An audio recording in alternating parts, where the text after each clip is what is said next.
Ever since Michael Dukakis decided to run as president of the United States in the late 1980s, Greeks throughout the world, actually, because the Greeks occupy a large portion of the population of many countries, were curious to learn what is this new Greek Hellenic American person trying to break this status quo of at least 3 generations going back of American candidates being up for election for the presidential office. So Michael Dukakis, what he was trying to do, what he was trying to achieve, is brand his campaign as this kind of liberal, progressive movement. And this reflected what the Greek population thought of him, and it still reflects what the Greek population thinks of him.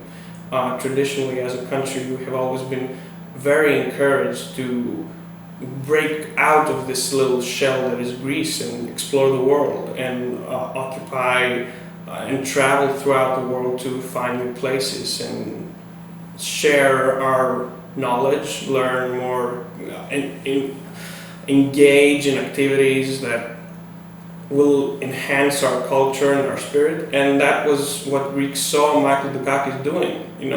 When Michael Dukakis first ran for public office, his family had only been in the United States for 50 years. So what he did was impossible for someone, at least that's what I think, for someone at that age to do something like that. And he was the governor of Massachusetts for 3 terms. And that's when, after 3 terms, he decided to run for president. And although he lost, his campaign was remembered for a great number of things, and one of them was that liberal resonating message.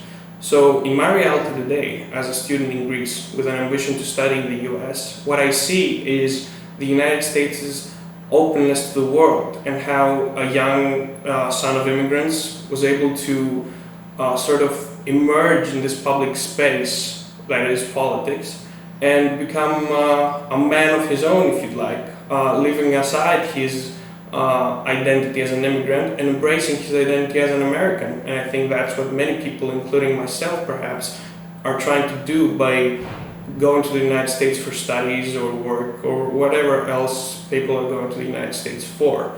So that is one of the most important, I think, gifts that Michael Dukakis has given to the Greek society of today. This idea that, America is open to anyone. And if I did it, and so can you. And of course, it was a different time back then, but the principles stay the same. The idea, the central core message of that kind of engagement is the same. And Michael Dukakis' strong commitment after his presidential run to encourage young people all over the world, all over the United States, all over Greece, to engage in public speaking, in public debate, in public office, and this idea and this attempt to get people, young people especially, more engaged in public life is something that I think, for my part, is the one thing that when I hear Michael Dukakis today as a student, it mostly resonates with me.